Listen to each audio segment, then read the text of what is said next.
you're moving from place to place, place. Good morning, good morning, morning, good morning, morning.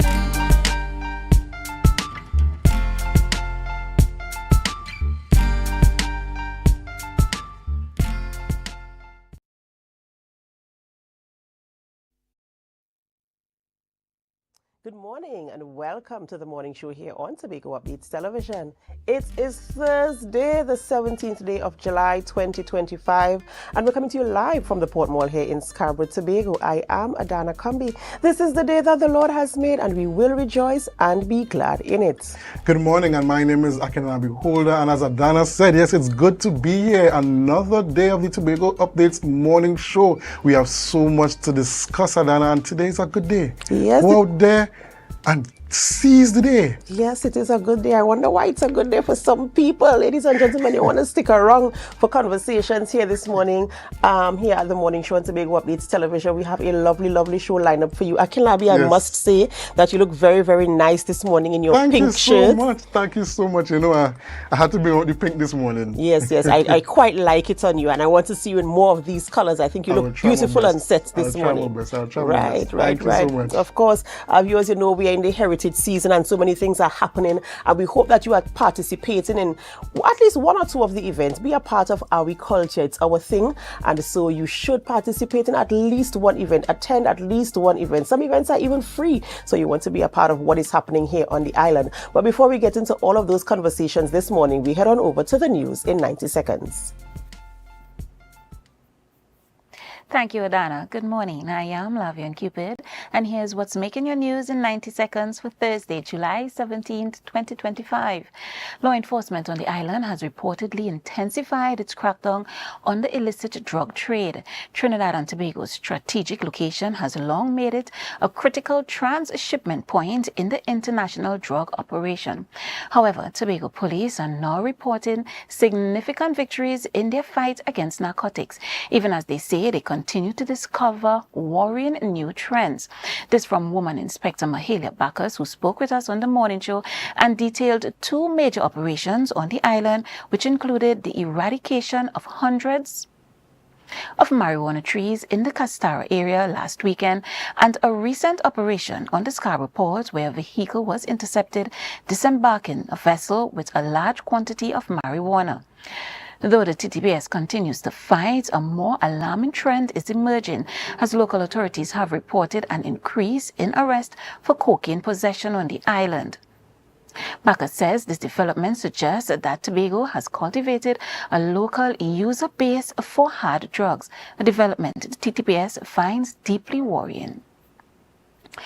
And up next, as the Tobago Heritage Festival continues to take center stage on the island with a host of events and activities, the Tobago Festivals Commission has taken the opportunity to honor those that paved the way.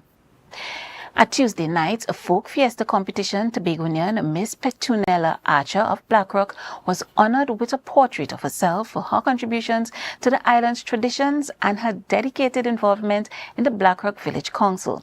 Also being honored was Miss Sandra Gopal, who was recognized as a true powerhouse of sport, culture, and community leadership in the village of Moriah, and standing tall as a king amongst the distinguished women and being honored for his contributions to Tobago's cultural, spiritual, and agricultural life was Charlottesville native Mr. Anthony Moore.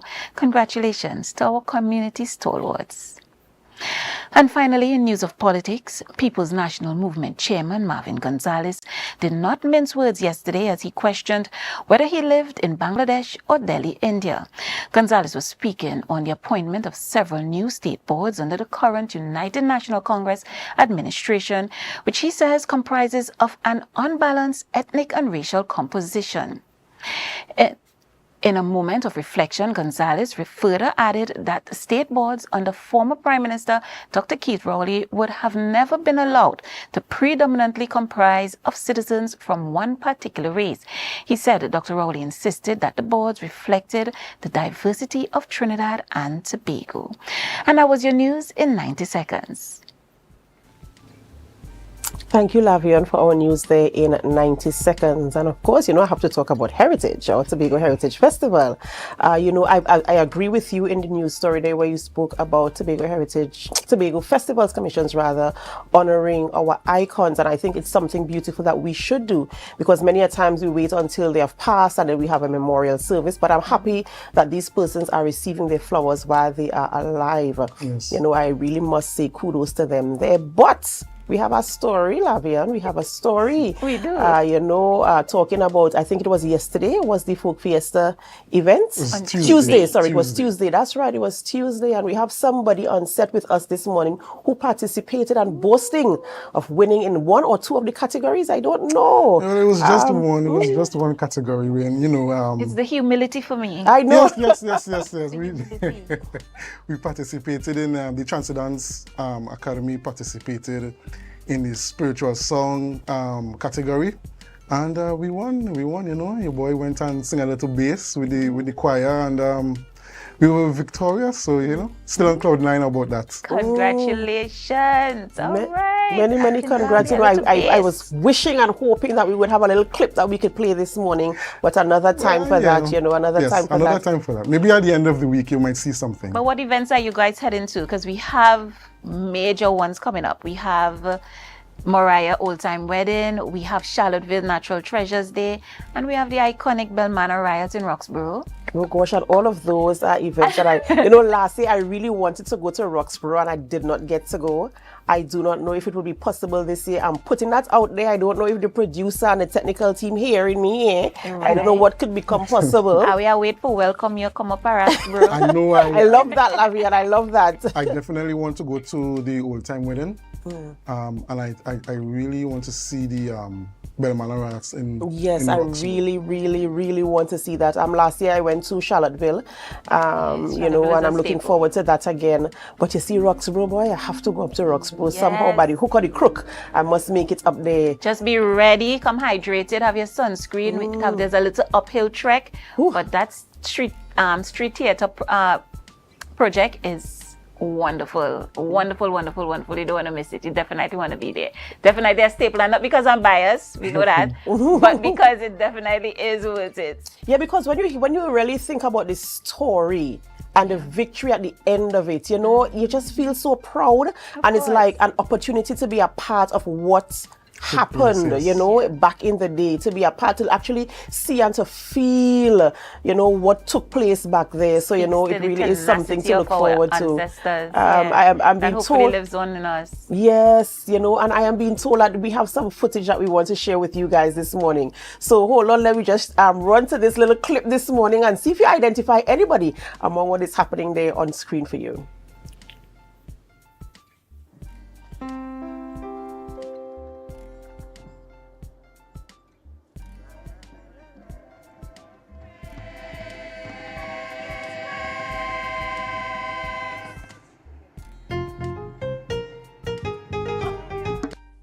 So that was one of the groups participating there at the Heritage Festival.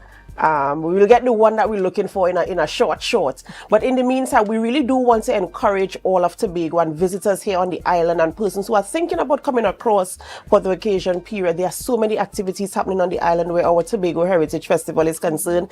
And if you've never been a part of it, trust me, you want to experience at least one event for the Tobago Heritage Festival. And as you touched on visitors there, I just want to touch a bit on the cleanup project on our beaches down on the west side.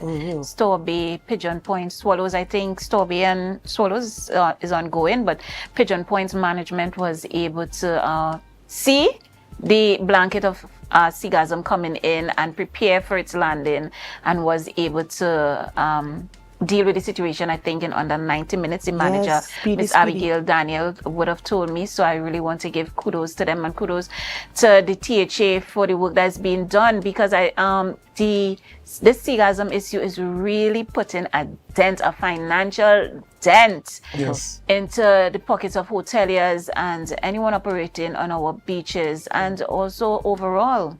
Yes, but our tourism product. I think they cleaned up the Store Bay beach as well. In a quick time, within a few hours, they were able to clean up the Store Bay beach as well. So that was pretty quick action by the by the THA.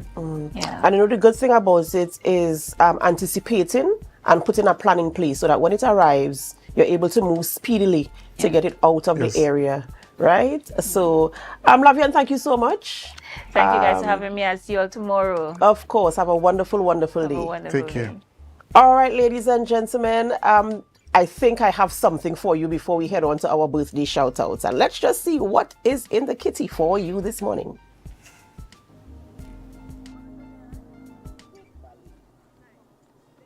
To zoom in and see if you know anybody there.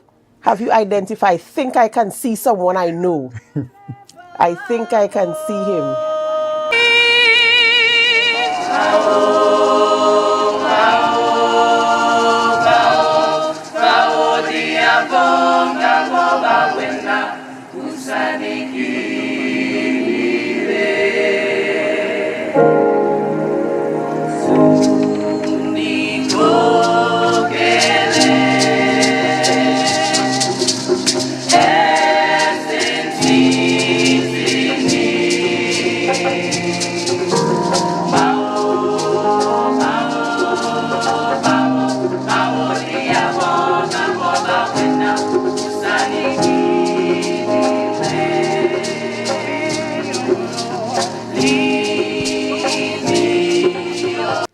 So viewers, tell me that you identify somebody there. You must have identified somebody there. Akinabi, what was the, I mean, I know it's not the first time you're performing, not the first time you're taking a stage, but in terms of preparing for events like this, what is it like? And especially when you take the stage to perform a song of this nature, what is the feeling like for you? Well, strangely enough, like you said, I'm accustomed performing, but for this performance, I don't know why, but I just felt a little bit nervous.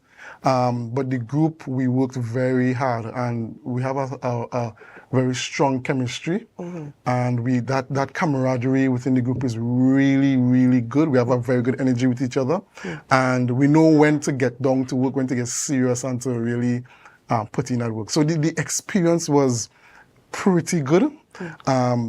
Choir singing like this is something new that I'm trying, and I'm really enjoying it thus far. I like this for you. I really, really like this for you, and I hope to see more of this coming from you, Akinlabi. Thank you so much. Yes, yes, yes. Well, ladies and gentlemen, it's that time of the morning where we celebrate with those who are celebrating. It's time for our birthday shout-outs.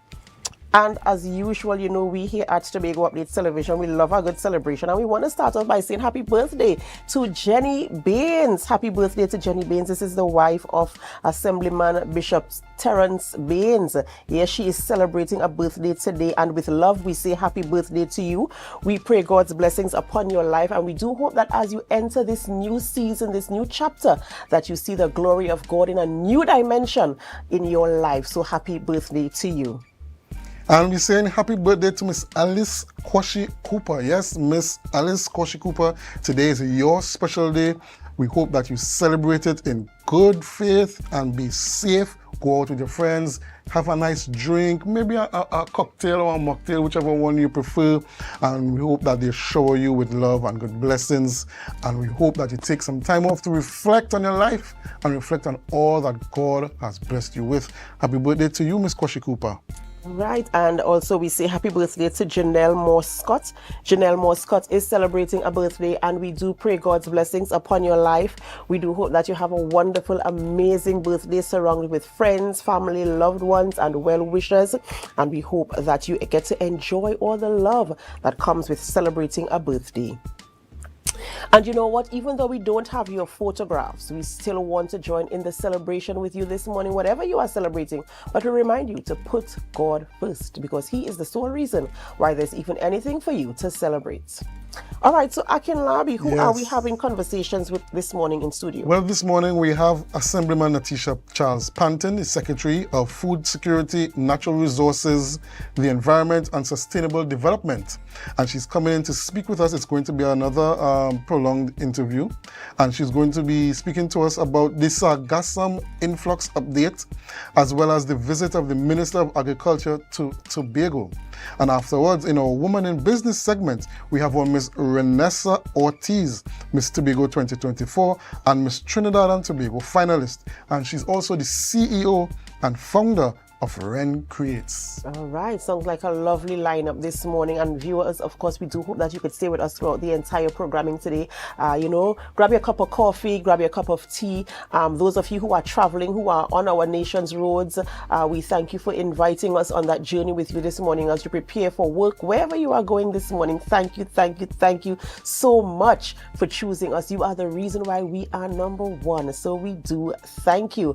All right, we have to go for a short break before we begin conversations in studio, and as we go, we invite you to help us Share the live, share the live, share the live. We'll be right back.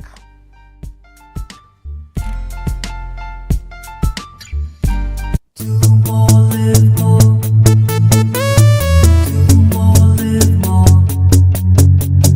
Oh, do more, live more. This is how it's gonna go. Do more, live more. They better look up below, 'cause this is your show, and everybody's gonna know. Say it to them once again.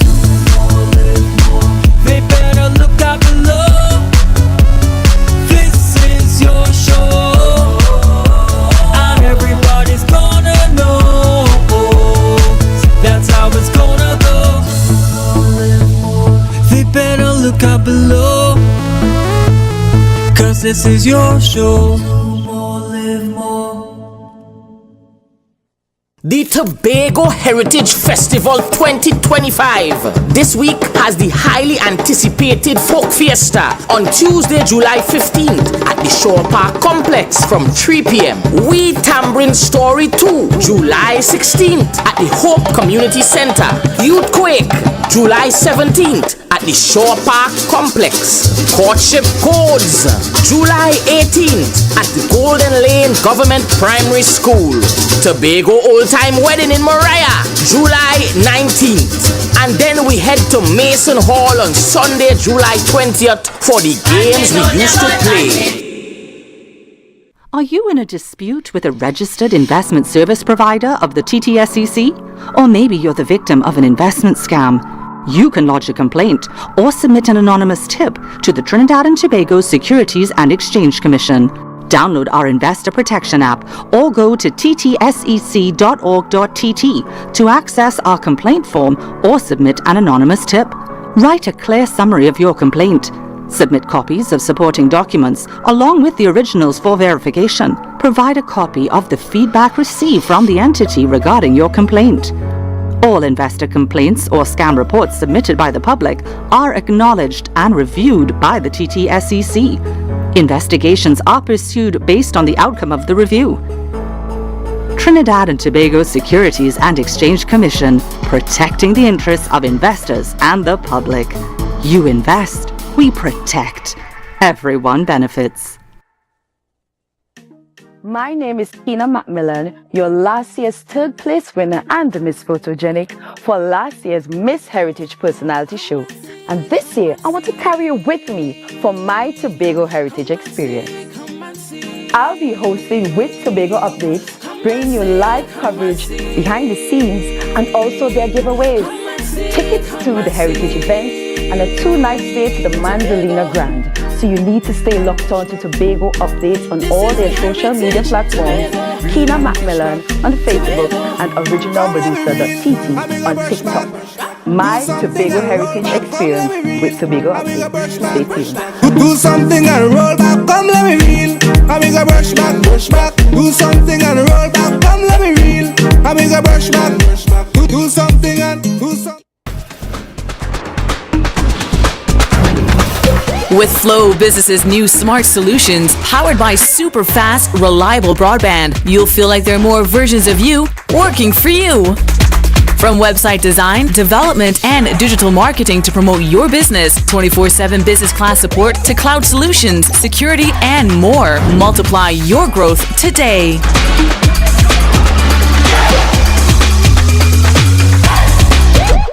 Quartz is well known as the Caribbean's largest retailer, providing consumers for generations with the very best products to enhance their homes. This year, we bring our expertise to businesses. Quartz Business Solutions will serve small, medium, and large companies, with the very best products at the most competitive prices, backed by warranties and after-sales support. Hoteliers, office managers, restaurants, and so many more. Quartz Business Solutions, a brand of the Unicomer Group. Want to get better? Where to start? What kind of exercise to do? What to eat? How to get restful sleep? Need a doctor to search for root cause? Look no further. Come to Majuba Hill Lifestyle Center Foundation at our Wellness Center in Goodwood, or Food Hub in Darrow Springs, Scarborough, or Doctor's Office in Goodwood and Darrow Spring. Contact 49 Swift 4979 438.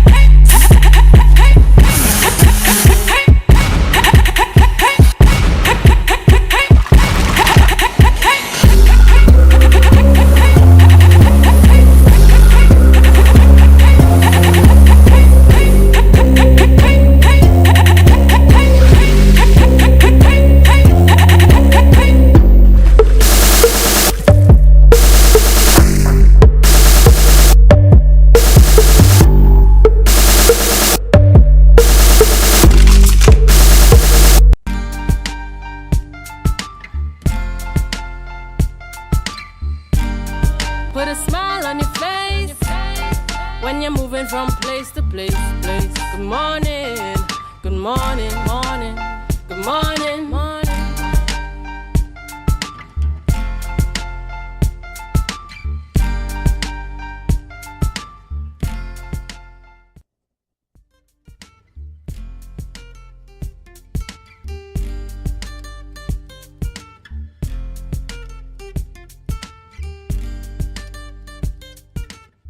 Welcome back to the morning show here on Tobago Updates Television. Before we begin conversations in studio, I must say happy birthday. We have another birthday shout out this morning, and this happy birthday is going to Patricia Denoon, Pastor Patricia Denoon, a woman of the cloth, a very, very humble, loving, caring woman, and a retired school teacher. We want to say happy birthday to you, and we do pray God's blessings upon your life, and we do hope that you have a wonderful, amazing birthday today, and we hope that you continue to walk in the grace and the blessings of Almighty God. So happy birthday to you. All right, so we begin conversations this morning in studio, and we have with us Assemblyman Natisha Charles Pantin. She's the Secretary of Food Security, Natural Resources, the Environment, and Sustainable Development. And as you are aware, there is an influx of sargassum on our beaches on the island, and so this morning she's here to give us an update.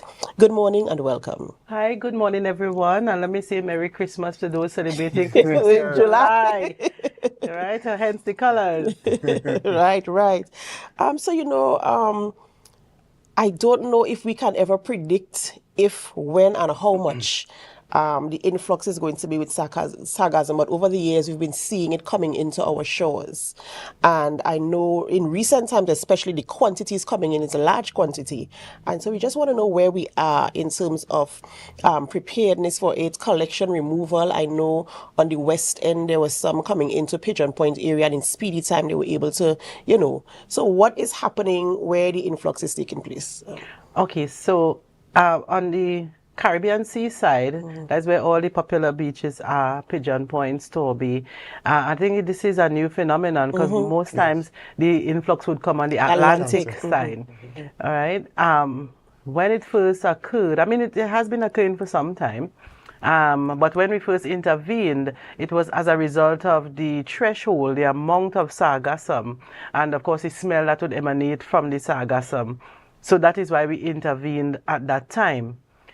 It is a natural occurrence, I would have to say now, because it has been happening, and it is happening in the Caribbean as well, right? Sargassum is nothing new in the ocean. What we're having is an overgrowth of the sargassum, right? And of course you understand that the runoff from land, all these, the increase in nutrients. So that is why you have excessive sargassum going out there and washing up on the shores due to the ocean currents. So what we have to look at oftentimes is how do we approach this cleanup exercise. On the Caribbean seaside, it's not that much. in terms of the build-up, in terms of the threshold. But on the Atlantic side, what we wait on is to see how much and if we need heavy equipment to intervene. The last time we had to intervene using heavy equipment because it exceeded the threshold, our expectations. So we had to provide relief to Magdalena and some beaches in Speyside, you know, because you have restaurants in the vicinity there, hotels, you have schools. So we had to intervene because how it impacted the stakeholders on the shoreline, on the coastline, right? So we're not just going to intervene for intervening sake because it's not free. You have to pay for it, right? So once you engage the contractors to clean up, and then the contractors must have some experience because we can't have them going on the beach and doing excessive removal of sand along with the sargassum because you'll have further, this will be causing erosion and other damage to the coastline. So once it's sargassum, it's not that much. We engage persons to do the cleanup, you know, you sweep it up, you scoop it up, right? That's something simple. But once it exceeds the threshold where we need heavy equipment, then we will intervene. Secretary, I know that there are various strategies to clean up the sargassum, and some in some places they tackle it out at sea. Correct. Is the THA looking into that? Yes, definitely. We have people who are coming forward with the proposals. But for now, the direct intervention is necessary. How do we dispose of it though? When we clean it up from the beaches, where do we cart it away to? The last time we had a private landowner giving us permission to dump it on his land for whatever use, because some people like to use it for different reasons. So for now, that is how we discard of it. Once persons give us permission, right, you can bury it as well, but some persons pile it up, and then we, you know, guide them as to how to clean it up and use it for further use. But we wouldn't advise persons to just scoop it up from the shoreline and use it in agriculture, because some plants would just take up you know, harmful, you know, so we have to guide people as to how to use sargassum so that it's safely used in agriculture. But for now, we dump it once we have permission on different private lands and or state land. Once it doesn't affect anybody. And you know, as you're talking about repurposing it, has there been a wider conversation in terms of the uses, the benefits? Because I know in some other countries, even in the Caribbean, they have been using it even to make blocks, as far as I could recall. Right. Have we been having that wider conversation? How do we use this to our benefit? Because over the years we have been seeing the increase, and so we can use it to make more resources here on the island of Tobago. So has that conversation been had? And also any more in terms of research, what can we actually do and how do we use it for these other projects? Now, I would advise, and this is my personal advice, because, you know, I believe in science. I would advise to stay away from using it on your body or ingesting it. For now, that block side there, I've heard it before. Some people use it in construction. I believe that's the best way to go. Sometimes new research pop up and then you find out, okay, you're using it in your creams and your soaps, and then something happens and, you know, you can't take back what already happened to your body. So as soon as we have, you know, confirmation as to other uses that, you know, to the human body, I would stay away from that. But to try to implement it into construction and different ways, yeah, definitely I would support that. And but have you seen a proposal? Because you said you saw proposals coming in from persons and how to deal with it. Yes, but verbal proposals, nothing in writing, right? There are not very many people in this space that have equipment that could stop it out at out at sea. But what I want to understand, because remember, once you're spending government funds, you must have a process, right? Procurement is engaged and all of that. So while people talking in this space as to what they can do, because I haven't seen anything, but I've gotten verbal, right? So what they would have to do is I'll have to look at what that procurement process is in order to engage them.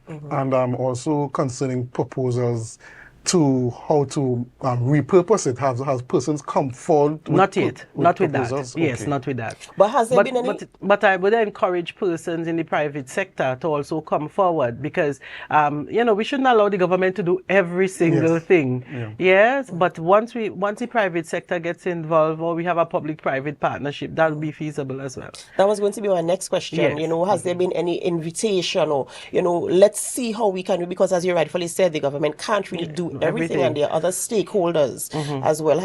Invite them to have conversations among themselves, do the research, get the evidence, and see what we can do in terms of how we could cut that away. So I'm happy that that is a possibility as well where that is concerned. Oh, definitely. We have had persons come forward.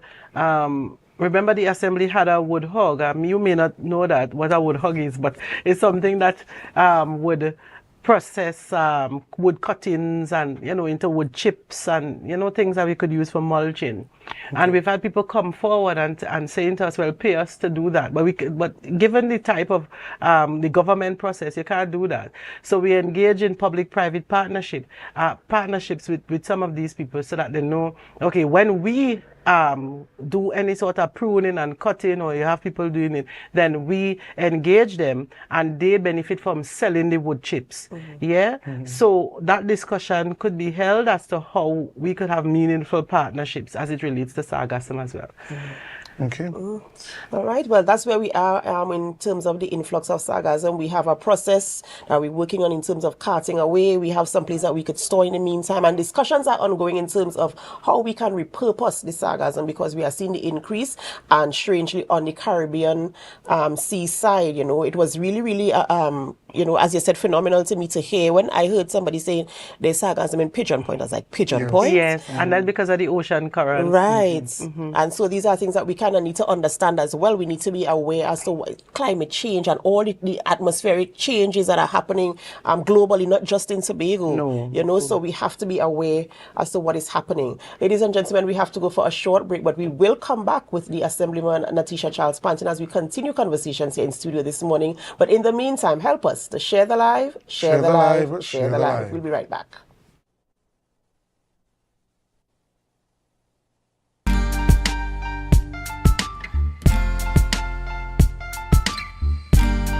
Put a smile on your face when you're moving from place. It's a different type of thing down there. And we party till we drop down there. With a lot of pretty girls down there. Down in Tobago. TNTech is pleased to advise that its Roxborough Service Center has reopened. Starting Monday, 10th March, customers can once more visit the Roxborough Administrative Building to pay TNTech bills, request new connections, and more. TNTech, powering the nation into the next generation.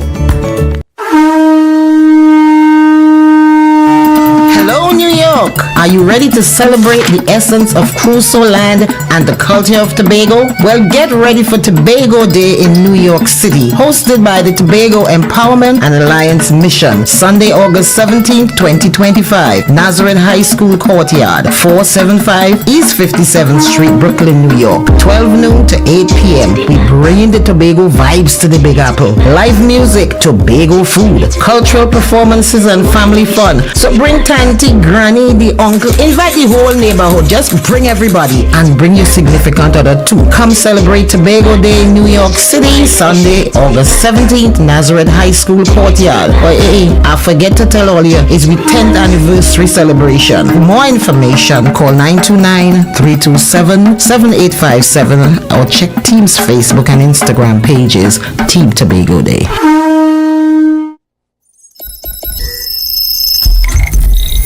Welcome to Tobago Glass Supplies, where innovation meets excellence and service reigns supreme. Well, I want a proper window from your house, yeah? I want no shake thing in with place. Our commitment is simple: to provide high quality, innovative aluminum, vinyl, and glass solutions for both commercial and residential spaces. We get one wall on the side and we get one hole. you can put a window there, invent something, a window for put there. At TGSL, we don't just meet needs, we exceed expectations. Our range includes the finest aluminum cladding options, setting new standards in durability and style. Well, me meet ya. Me don't know who I'm talking to, but cousin Tufina tell me for call all you go get proper thing for put that. Me don't know. Driven by our passion to elevate, we aim to be the leading supplier in the Caribbean market while retaining our identity as a family-owned business. Driven? No, I ain't driving. I get a bus ticket. One of me pick me them go drop me down there. Must bring me down there. Russo Trace Springer down by the place down there. Because at Tobago Glass Supplies Limited, it's not just about products, it's about relationships. It's about you. It's all about me? Who's your family? You know Edna and Dorka and them, you know them, but you resemble them Edward boy and them Edward people them you. Tobago Glass Supplies, Russo Trace Spring Garden, telephone number 639-6266. Innovation, quality, service. That's Tobago Glass Supplies Limited. Hair goals, we've got 'em. At S&R Hair Fantasy, we provide a wide variety of quality hair, the latest hair accessories, adult toys, skin lightening products, female underwear, and much more under one roof. Check us out on Shelbourne Street in Plymouth or call us at 317-0808. We're open Monday through Saturday, 10 a.m. to 6 p.m. S&R Hair Fantasy for queens who know exactly what they want.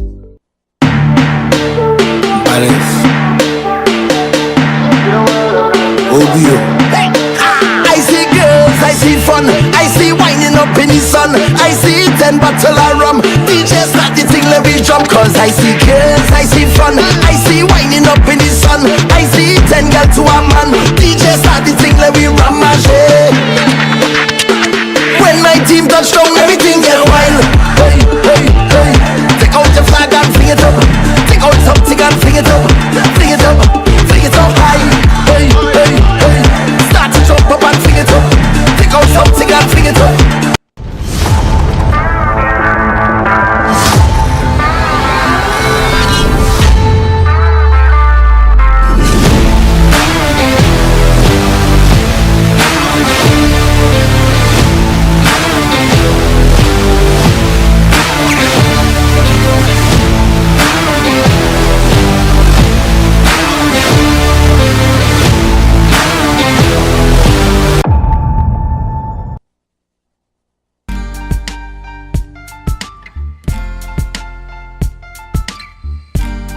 Put a smile on your face when you're moving from place to place. Good morning, good morning, morning, good morning, morning.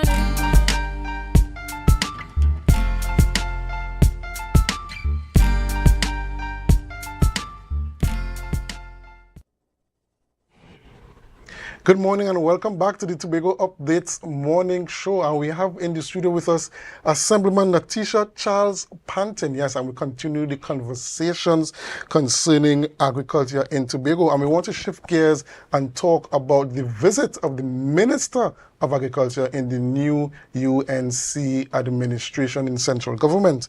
So, Secretary, tell us, when was this visit done? It was last week, Friday, right? Senator Ravi Ratiram came very last minute. He came, I mean, I knew of his visit, but he came in so casually, you know, because I'm accustomed to all the fanfare and all of that with ministers. But he was like, I'm coming to Tobago, I'm coming on Friday. And, you know, he notified me on Monday and he said he would like to meet with me. So I thought it was a whole big fanfare thing. And the gentleman just walked in normally, in a normal, casual way. And it was exciting to see because I don't think that the division has ever received a visit from a minister, especially in that very humble way. Yes. And he met with my colleagues and I, Assemblyman Nigel Tate was there, Assemblyman Niall George was there, and it was a breath of fresh air to see that a minister could come into the division and not only meet with us but meet with the staff. So I really want to sincerely thank the minister for giving us that experience at the division. You know, in terms of the conversation, because, you know, we've had in the past where we're saying there's a pulling and tugging and, you know, all sorts of conversations, but we're focusing now on advancing, progressing. Where do we go from here? How do we partner? How do our, you know, our policies align? You know, our vision for agriculture in Trinidad and Tobago, and the type of support that the Tobago House of Assembly will get from the central government for agriculture, because we know your division is one of the biggest divisions in the Tobago House of Assembly. And so how was the conversation structured in terms of the support that you will get, partnering with the projects that you want to, you know, undertake here on the island of Tobago? Okay, so when I was notified of him coming, I assembled a team at the division for us to sit down and discuss all the outstanding issues that we've been having over the years, and, you know, basically telling them that this is an opportunity to dialogue with Trinidad so that we could have some meaningful changes. They were all excited. Of course, we didn't know that the format would have been a very simple one, right? But we decided to have a pre-meeting on the Tuesday, and we discussed each department and all the challenges of each department and how we would put it forward to the minister. So at the meeting, it was, I mean, he seemed very surprised as well. And, you know, his advisor also said that it looked like we did our homework very well. So I was happy about that. And they didn't realize that the division was so big, just like you all know in Tobago. And they were really impressed as to how much we would have achieved with no money at all. But also some of the things that were pretty simple that they could address in Parliament. So I know the Chief Secretary would have spoke about our marine park. The only designated marine park that we have is Bucko Reef Marine Park. And we would like to possibly make space at a marine park, but, you know, for now we only have that designated area. So we need laws to further protect that marine park area. So that's something that we discussed. We discussed the fisheries bill, the recently drafted fisheries bill, that very little consultation took place last year, and it was sort of rushed. So we had an opportunity to voice that at the meeting, that we need more further consultation. But not only that, we were able to present the draft to him of our concerns here in Tobago. So the Tobago experience, it was an opportunity to do that, really get our perspective. And the minister was very attentive. He listened carefully to everything. He was quite knowledgeable. So I believe he was either on the committee, because when the legal officer started to talk, then they started to talk because they knew each other, yeah? So they decided to exchange those drafts immediately, and we were obviously we were prepared. There are some things, especially like incentives, that you know, what would happen is Trinidad would just notify us and they would invite us to a meeting in Tobago to hand out some of the incentives, and we're not really part of the process. So that was pointed out as well, and even to sit on some of the committees so that we could have a voice as to what we could do to bring a proportion or a percentage of the allocation to Tobago, so that our technical officers can be involved in the assessment. And then we from this Tobago leg could distribute further incentives for the farmers and fisher folk. So we had quite an extensive dialogue, and I can tell you that the minister is very proactive. As soon as he returned, we started to talk again. So it wasn't a talk shop, and we were able to identify different things in the division that we would definitely partner on. because we share the same sort of mandate. The minister is very excited about technology, the new company tags. So he spoke very highly of that because he believes in that technology can drive agriculture. So he really rated up the company. So big up yourselves. Tadco, a lot of the companies. So even TARI, the Institute of Research up at Kendall Farm School. So he took a keen interest in some of these companies as well and what they have been doing over the 3.5 years. So I'm really happy to say that in 1 week, the things that we have been battling for 3.5 years, it was nice to hear that the minister is saying, oh, we'll have some equity. We'll have some equity, I mean, definitely. So I really want to applaud him just being a regular, Yes, yes, and he's excited about the partnerships to come. So, Secretary, you mentioned that some of the initiatives or programs or plans that the THA has is aligning with the ministry. I don't know if you could give us some specific examples so we could know, so people can know what to look forward to in terms of partnerships. What specific partnerships that you all are looking towards?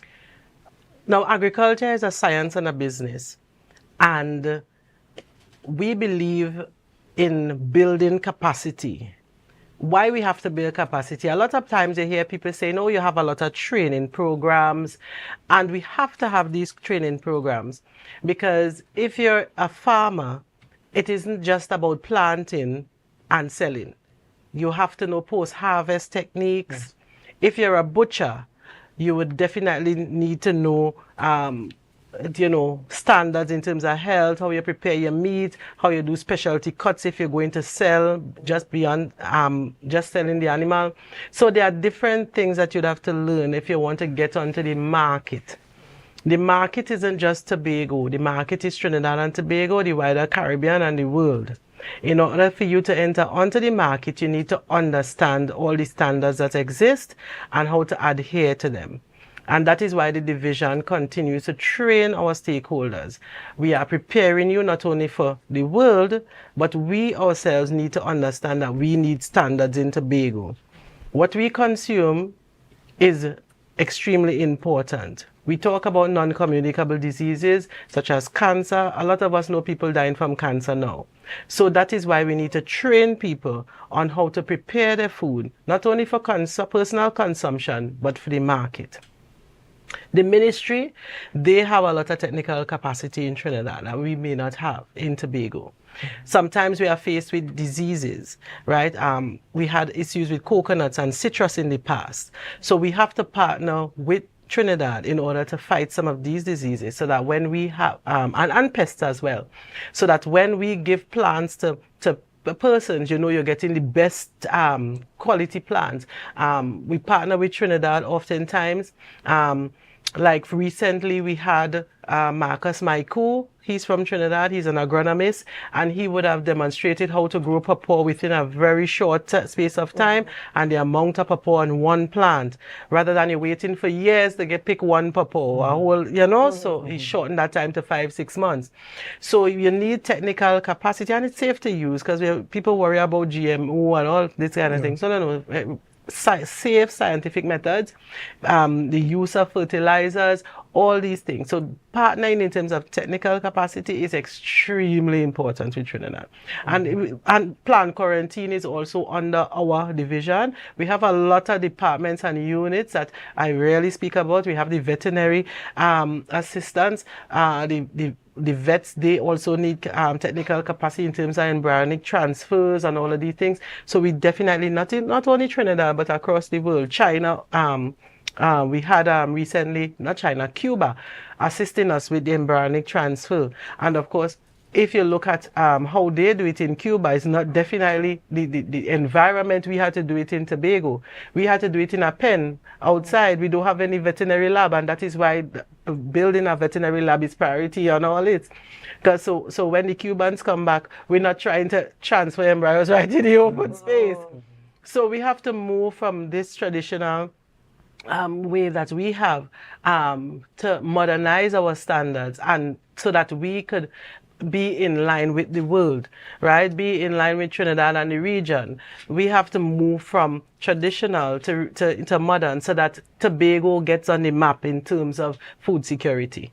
I'm hoping that the conversation sounds good. I mean, you're saying that the minister is in agreement with ensuring, that there is that measure of support there. And so now we wait for execution in terms of when projects come up to ensure, you have to follow up and follow through and ensure that the support that was promised. I'll tell you something, I'm pretty good at reading body language and knowing whether or not people are enthusiastic about partnering. And I can definitely tell you just that follow-up, because the Friday when he came, the Monday we were talking, and we're still talking, right? So I'm pretty good at this. And I can tell you that the minister is definitely interested in partnering with Tobago to ensure that Tobago walks hand in hand, side by side, that we expected, right, to happen. So I'm really happy, I'm genuinely happy about what happened. Well, we look forward with bated breath to see the execution of those projects. And of course, we continue to hope for and wish for the best, because it's in the best interest of all of us here in Trinidad and Tobago. And so we do hope for future successes as well. In closing, is there anything that you'd like to share or to ensure that our viewers are aware of? Well, in closing, I would like to say that over the years, I've always practiced that ridge to reef concept. We may be a tiny island, but we contribute to our environment in different ways. And I would want it to be positive. I want us to be mindful that what we do on land ends up in the sea. Oftentimes when you hear we do beach cleanups, people think we're cleaning up the beach because people go to the beaches and they leave their garbage there. No. Most of the garbage comes from land, or it comes from not our land only, but it washes ashore from land. So I just want persons to be mindful of the activities that you do. Don't take it for granted that what we have here, what we're living on, right, that it would always sustain us and our children and the future generations. So every time you eat, don't throw your wrapper in the drain because it ends up in the sea. It might choke a turtle, so try to be mindful of the things that you do. Even turning off the lights if you're not using it, overuse of water. Think about everything that you do daily that compromises your existence in the future. So that I would like to wrap up with that. And that is I didn't expect you to go there, but that's so very, very important. And these are things that we really do take for granted. So you have to be mindful of your actions, because your actions are not just about you. Thinking about a wrapper from a candy, something that you just toss aside. I see people driving and throwing things out their car. Yeah. And once it's not biodegradable, that's not advisable, because it ends up in the rivers, and it ends up in the sea, and we want to protect and preserve what we have in Tobago. So if we can do our part, right, let's do it. It's just as simple as, training yourself to become more sensitive as to the needs of people around you and the needs of your children and the future generation. That's right. And I love that. And I do hope that our viewers are paying attention, and that we definitely will take up that responsibility to ensure that we contribute to a better Tobago space. We have to go for a short break before we continue conversations in studio. And as we go, we invite you to help us. Share the live, share the live, share the live. We'll be right back.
The Tobago Heritage Festival 2025. This week has the highly anticipated Folk Fiesta on Tuesday, July 15th at the Shore Park Complex from 3 p.m. We Tambourine Story 2, July 16th at the Hope Community Center.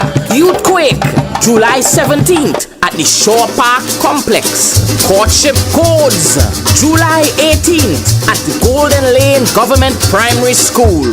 Tobago Old Time Wedding in Mariah, July 19th. And then we head to Mason Hall on Sunday, July 20th for the games we used to play.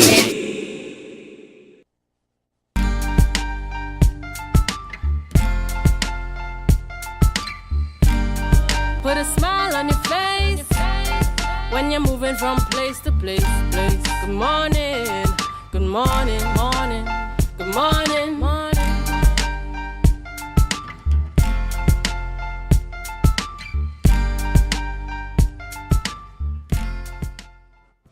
Welcome back to the morning show here on Tobago Updates Television, and thank you so much for staying with us. This is the Women in Business segment, and I'm so happy this morning to be introducing to you Miss Renice Ortiz, Miss Tobago 2024 and Miss Trinidad and Tobago finalist. She's also the CEO and founder of Ren Creates. What is Ren Creates? Well, you want to stay with us to know what that is. Good morning and welcome. Good morning, Adana. Thank you so much for having me this morning. All right. A pleasure, of course, having you in our Women in Business segment.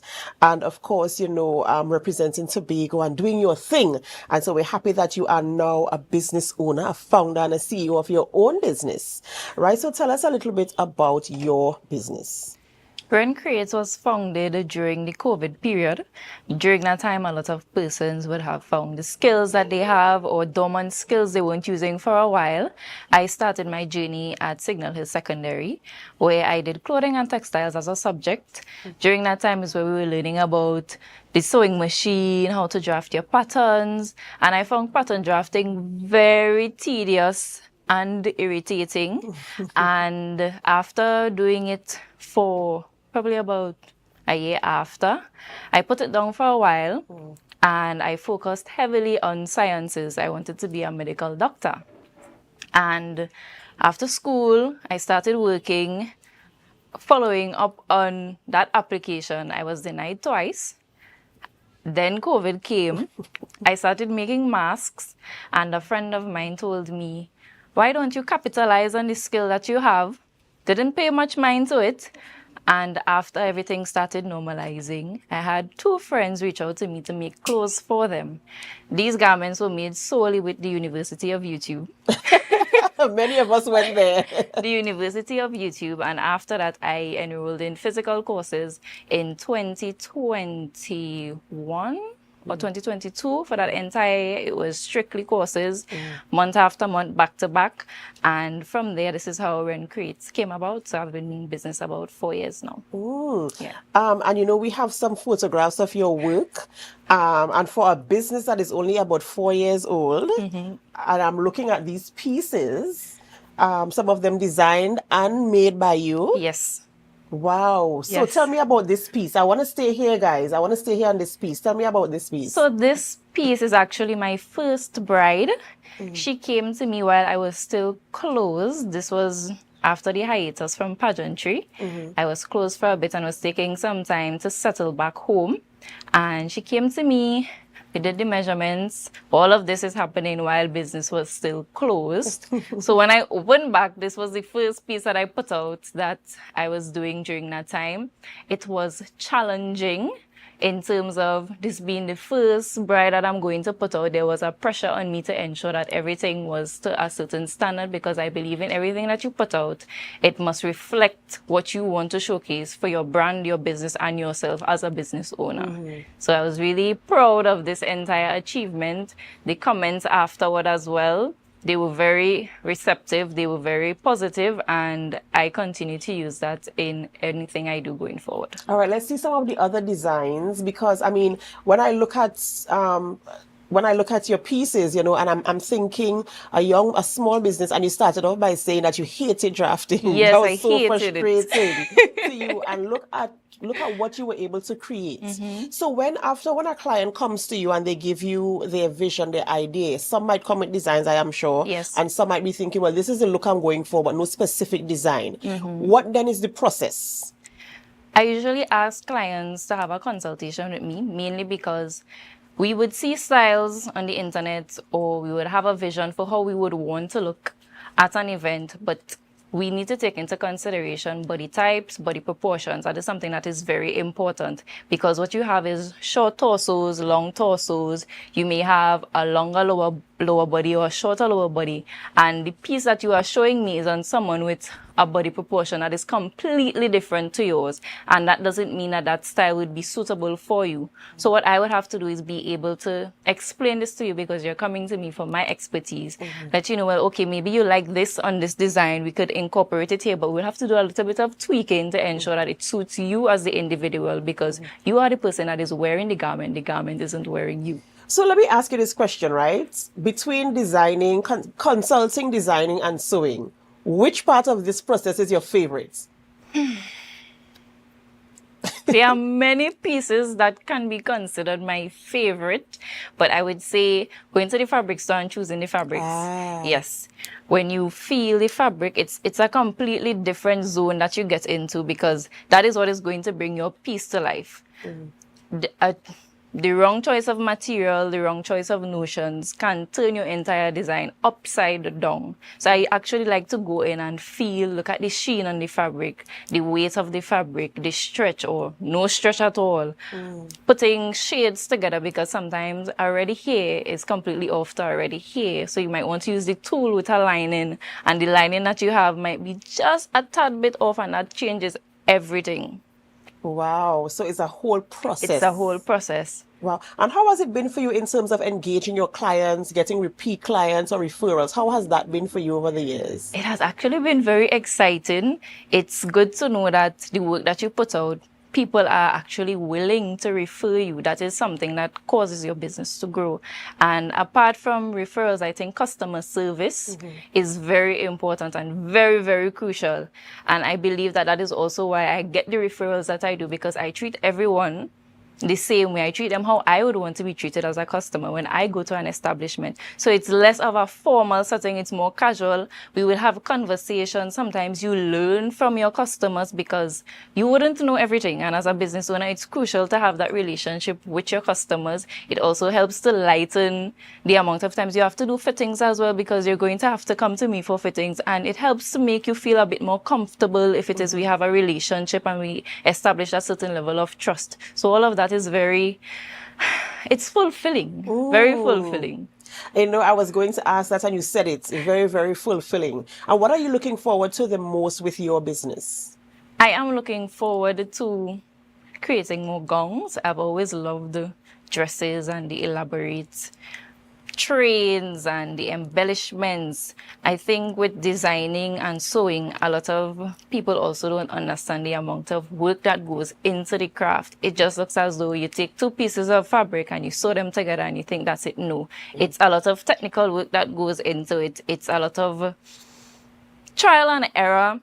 Even if you have gone to fashion school, when you do come out, it's a matter of still learning. So it's a matter of being self-taught with also the guidance of instructors. And I'm very grateful to the people who have been on this journey with me, who have shared their insights with me.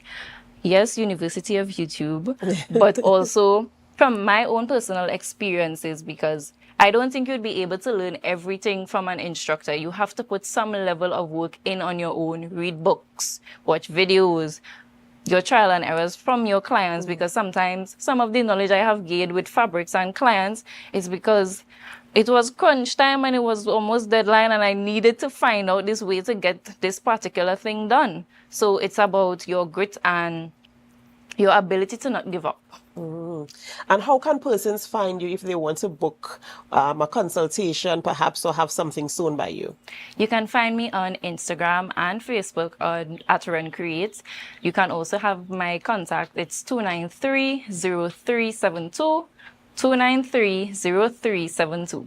All right. So, of course, I must wish you the absolute best as you continue with your business, Ren Creates. And I'm looking forward to seeing some gowns in the future because I know that's one of the things you're looking forward to the most. Yes. So all the best to you. And may you continue to have favor and all the clients that you are hoping for and all the experiences that you're looking for through your business. Thank you very much. Ladies and gentlemen, this is where we have to end the morning show on such a light note this morning. And of course, if you're looking for a gown, check out Ren Creates on Facebook and on Instagram, or you can give her a call.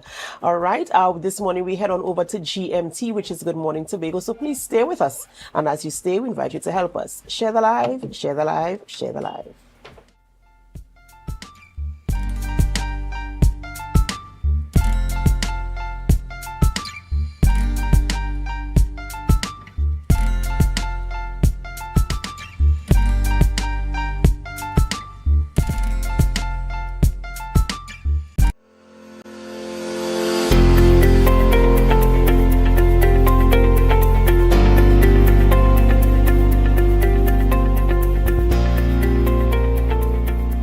Hi, I am Dr. Faith Brabner, Deputy Chief Secretary and Secretary for Health, Wellness and Social Protection. So we are here at the orientation for the TRHA internship. This is the third year we're having this internship, and it really is an opportunity for young people to see the inner workings of the healthcare sector. And the inner workings of the healthcare sector would allow them to determine their career paths, and it's really just an opportunity for them to understand how healthcare really works and to see how they can be a part of that future. Hi, I'm Jaylene Jennings Henry, former TRHA intern 2024. My experience with the TRHA internship program has been wonderful. I have gained a lot of experience, met new people. I did not go into the position that I wanted to go into, but the position that they placed me gave me an immense amount of opportunities. I met new people. I worked really hard. I was outstanding, and I was given more opportunities to the future and gained some new contacts. Absolutely. I would recommend this program because you will, as I said, you would gain more opportunities. You would meet new people. It has certain parts in life that may be dull to you, things that have not been brought to your attention as a young adult, that they would enlighten you on, not just in the workspace, but in life itself, in finance, in house building, in getting a car.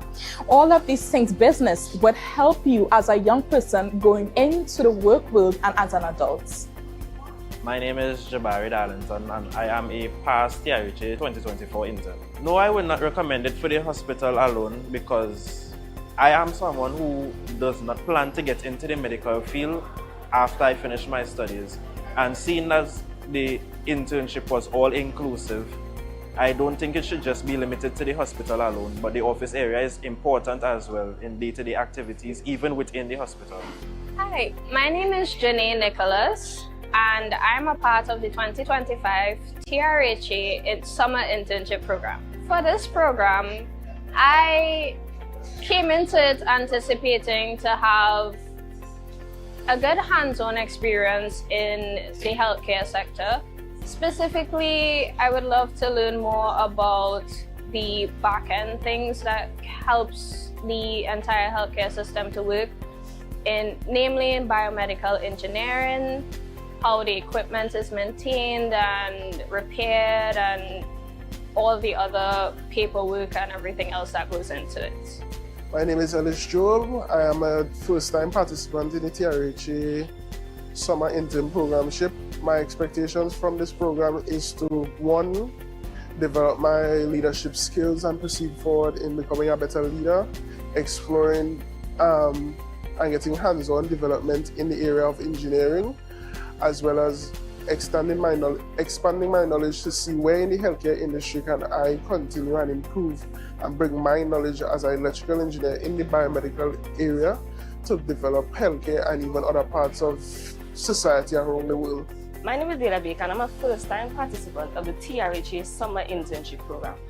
Well, what I expect from this program is to gain a better understanding on the work world and to understand how the health system works. I am an aspiring psychologist, and I believe that this program can be very beneficial to me since I can gain more knowledge. For future participants, I hope that they are able to as well gain this knowledge, and I hope that this program can continue so that it can better our community and better the lives of all the youths. My name is Giselle Gittins Peters. I am the Vice Chairperson for the Tobago Regional Health Authority's Internship Committee. So the truth is the TRHA would have started this internship program years ago, but then COVID came and voila, here we are. So the 2023 installment of the internship would have seen the reintroduction of the internship here at the Tobago Regional Health Authority. And the idea is to expose as many young Tobagonian students to what the healthcare industry has to offer. It is a dynamic ecosystem, and well, COVID would have taught us, listen, we need to do things better. So the internship is really like a gauge into preparing our young people into the world of work, into the entry into healthcare. And even if it is they don't come back to the healthcare industry itself, the skills that they would have been taught, the experiences, the networking, it would set them apart as part of the wider world of work.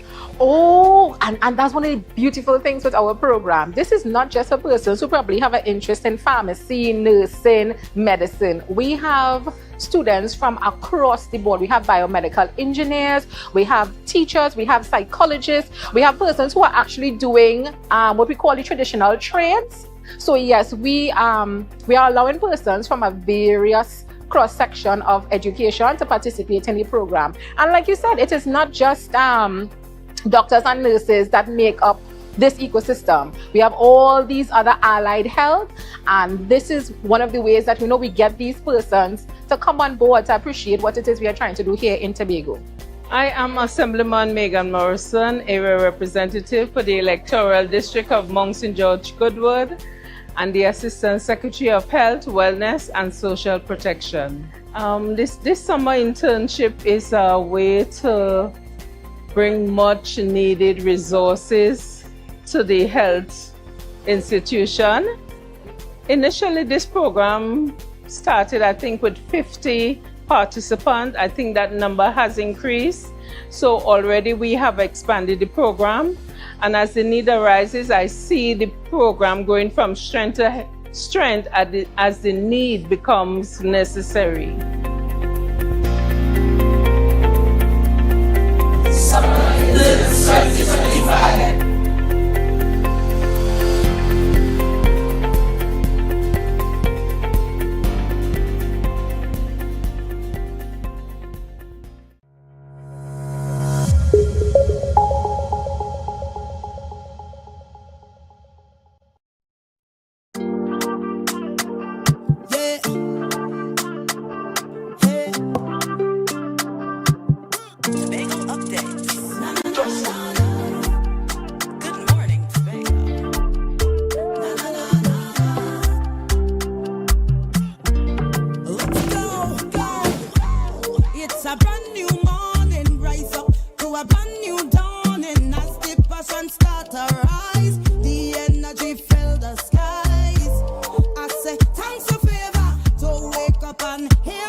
Good Morning Tobago right here on Tobago Updates. I am your host, Chanel Felix.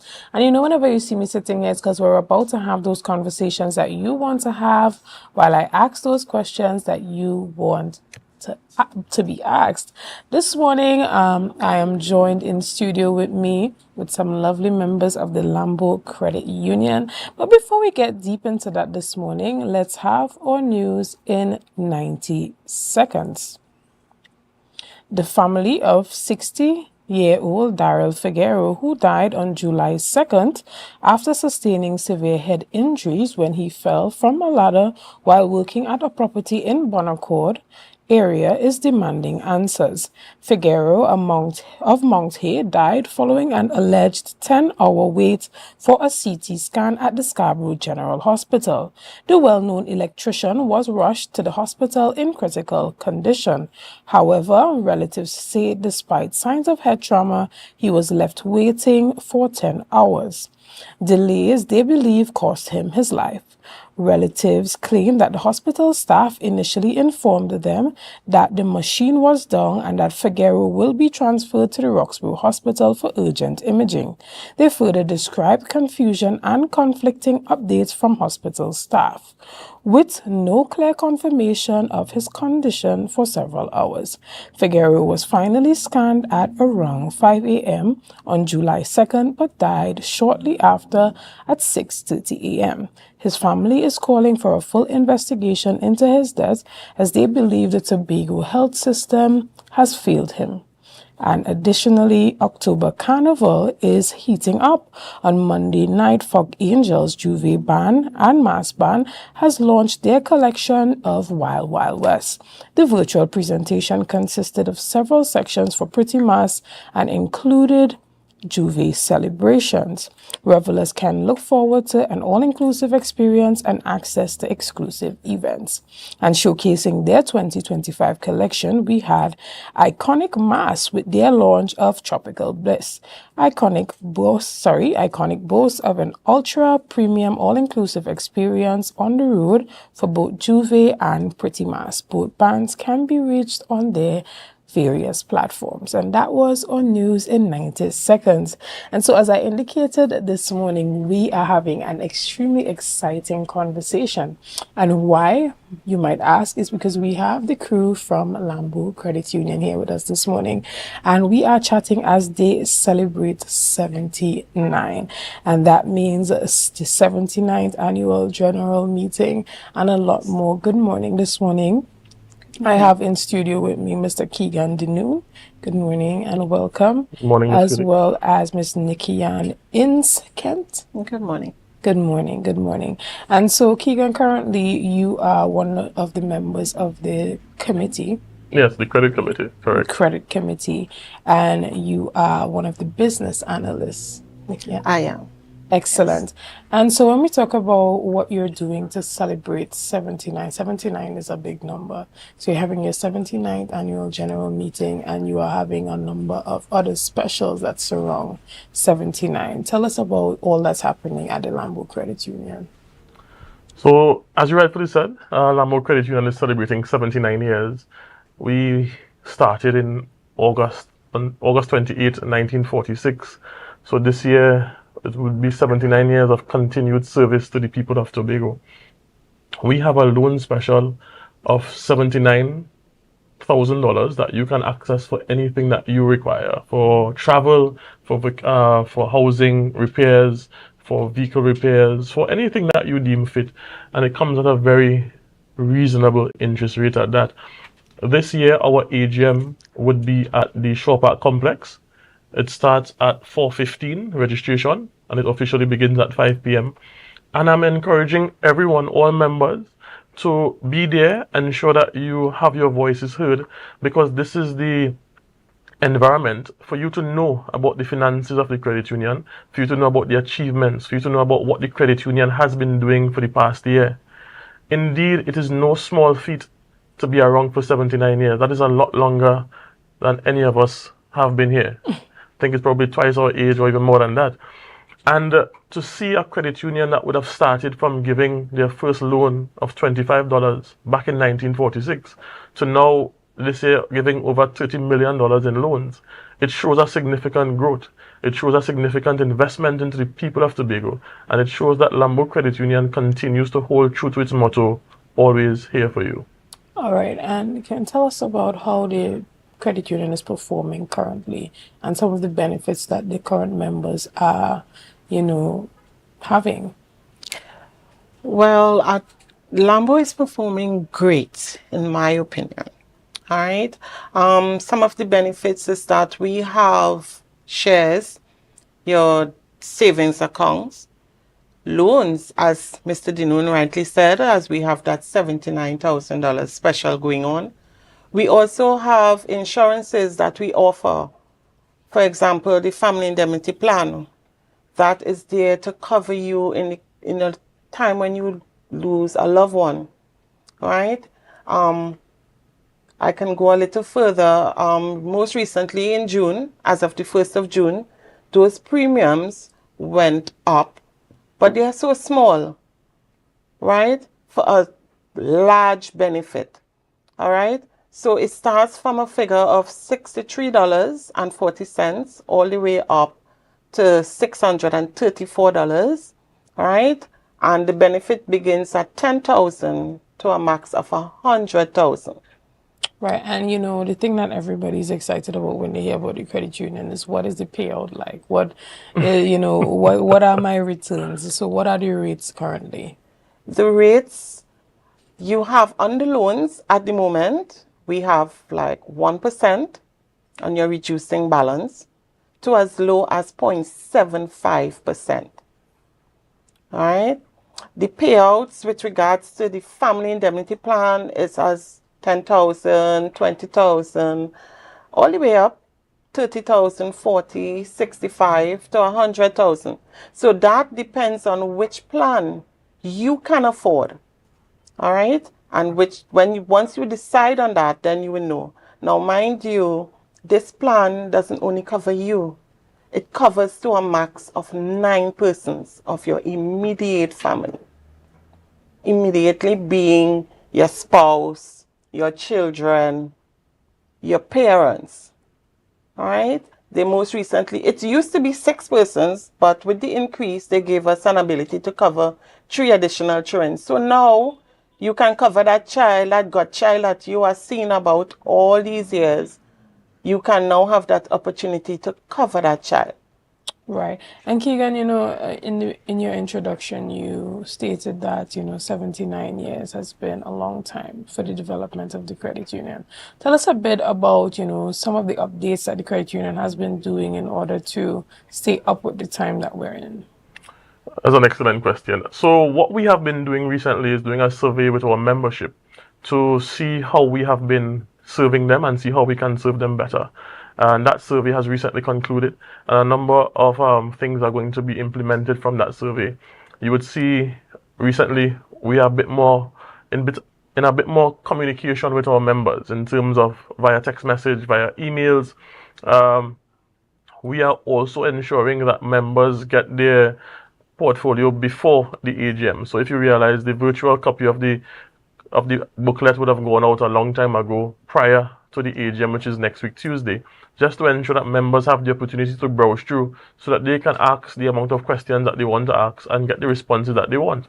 What is most important, Chanel, is Lambo Credit Union this year is going to be paying a dividend of 4%. And that is a very, very good dividend at this time in this harsh economic crisis that we are going through.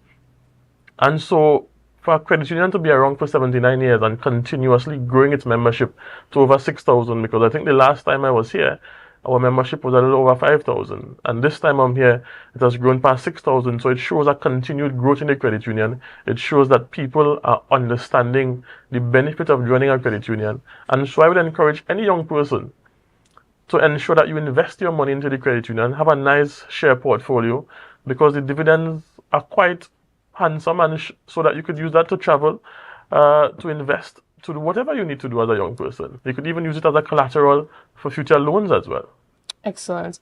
And, I see that you have that $75,000 loan. $79,000 loan, whether it be for back to school or whatever your current expenses might be. Talk to us a bit about that particular promotion. So that $79,000 loan is in celebration of our upcoming 79th anniversary. And you have to access that loan between now and the 31st of August. To access that loan, you could either be a new member or an existing member. So new members have the same opportunity to access the $79,000 loan. You can come to the credit union at any time, take our membership form, sign up, and then access the loan facility. We are encouraging, especially young people, old people, in between, young at heart, come to the credit union, access the facilities, because literally we are here for you to service any needs that you have, to fulfill any dreams that you may have, to ensure that we can be your partner in creating the memories and the lifestyle that you want to have as a citizen of Tobago. Right, and even as we talk about, staying up to date with the times and meeting the people where they are, how are you meeting the different demographics, specifically the youth demographic? How are you, structuring some of your plans to include them and to appeal to them? So quite recently, we have launched our PAL loan, that is our Professional Academic Advancement Loan, because we recognize that young people are passionate about advancing their education. And currently, GATE will only cover your first degree. So we would have offered this loan up to $120,000 that would cover your master's, that would cover any certificate program that you may want to do, that would cover your doctorate if you want to apply to do your doctorate as well. And this comes at a significantly reduced interest rate in comparison to the other loans that we offer. So we are ensuring that we not only meet the overall needs of the membership, but the specific needs, especially of those new members who are passionate about investing in their education. Additionally, we have made a conscious effort to ensure that we remain relevant on social media. So we have our Instagram page, we have our website, we have our Facebook page, where we know young people would visit very regularly, and that is where most of them get that information. Interestingly enough, we recognize that Tobago Updates and also Radio Tambourine has a very far-reaching as well. And so that is why you would see us here very regularly, ensuring that we use all the mediums available to us to reach the membership, to reach the citizens, so that everyone can access the opportunities that are available at the credit union for them. Right, and Nikian, tell us about some of the community-based initiatives that the credit union has engaged in. Okay, so we have our Vida Moses Wellington SCA Awards, which is to take place very soon. So for our members, our children who are members of the credit union, we give them that little encouragement, that little push into the new step into secondary life. So we are asking parents to please come out, register the children, and let them be awarded for their hard work. Right, so tell us a bit about how that foundation functions and how it helps to boost the community a little bit.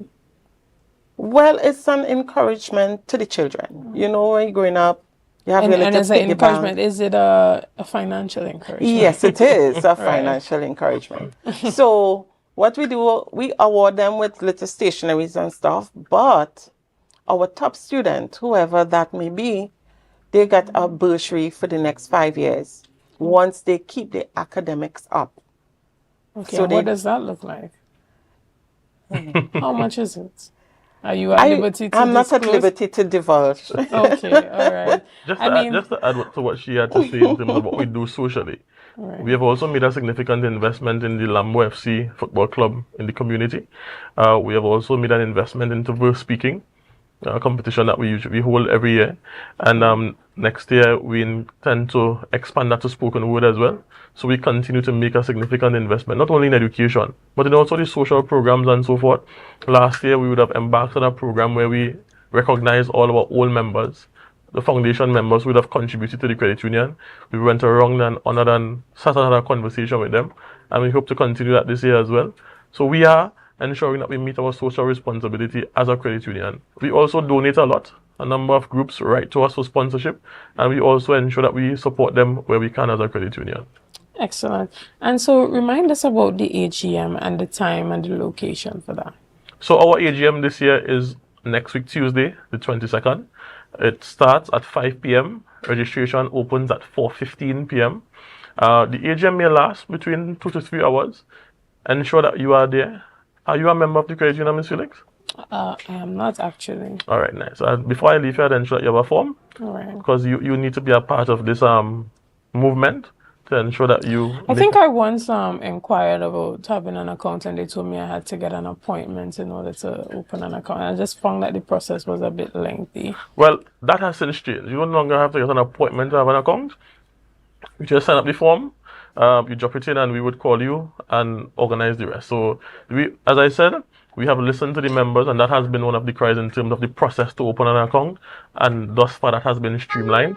And now it's a lot easier to open an account. It's a lot easier to become a member. And so now that I'm giving you that information, I look forward to seeing your application come across the desk by next week, Wednesday. By the time we able to sit on. I mean, well, you are talking about some really attractive benefits when we talk about the type of dividends that are being distributed and the interest rates. I mean, it's quite encouraging. Wonderful. We're going to take a quick break right here and we'll be back as we discuss more about what's happening as the Lambo Credit Union celebrates 79 years. See you soon.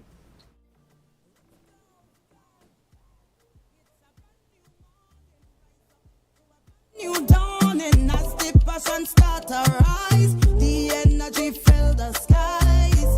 I say thanks for favor to wake up and hear my neighbor. 60,000 people strong and the vibes is never. The Tobago Heritage Festival 2025 this week has the highly anticipated Folk Fiesta on Tuesday, July 15th at the Shore Park Complex from 3 p.m. We Tambourine Story 2, July 16th at the Hope Community Center. Youth Quake, July 17th at the Shore Park Complex. Courtship Codes, July 18th at the Golden Lane Government Primary School. Tobago Old Time Wedding in Mariah, July 19th. And then we head to Mason Hall on Sunday, July 20th for the games we used to play.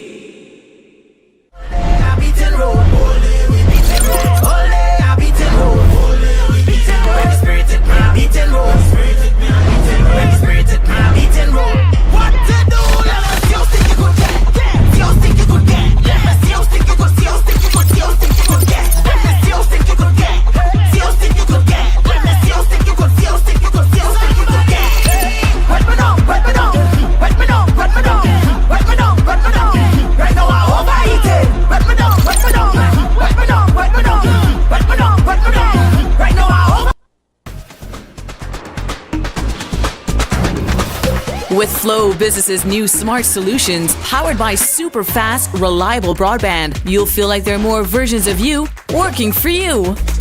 From website design, development, and digital marketing to promote your business, 24/7 business class support to cloud solutions, security, and more. Multiply your growth today.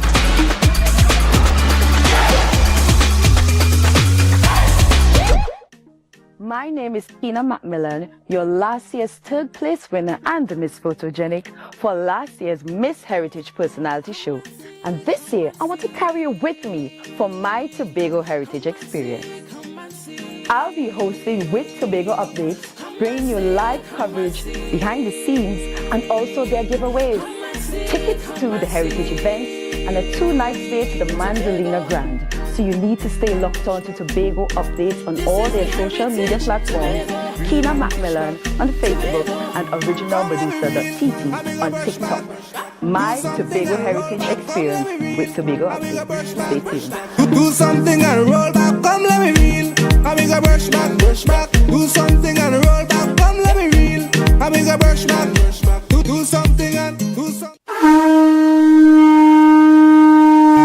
Hello, New York. Are you ready to celebrate the essence of Crusoe Land and the culture of Tobago? Well, get ready for Tobago Day in New York City, hosted by the Tobago Empowerment and Alliance Mission, Sunday, August 17th, 2025, Nazareth High School Courtyard, 475 East 57th Street, Brooklyn, New York, 12 noon to 8 p.m. We bring the Tobago vibes to the Big Apple. Live music, Tobago food, cultural performances, and family fun. So bring Tanty, Granny, the uncle, invite the whole neighborhood. Just bring everybody and bring your significant other too. Come celebrate Tobago Day in New York City, Sunday, August 17th, Nazareth High School Courtyard. But hey, I forget to tell all you, it's we 10th anniversary celebration. For more information, call 929-327-7857 or check Team's Facebook and Instagram pages, Team Tobago Day.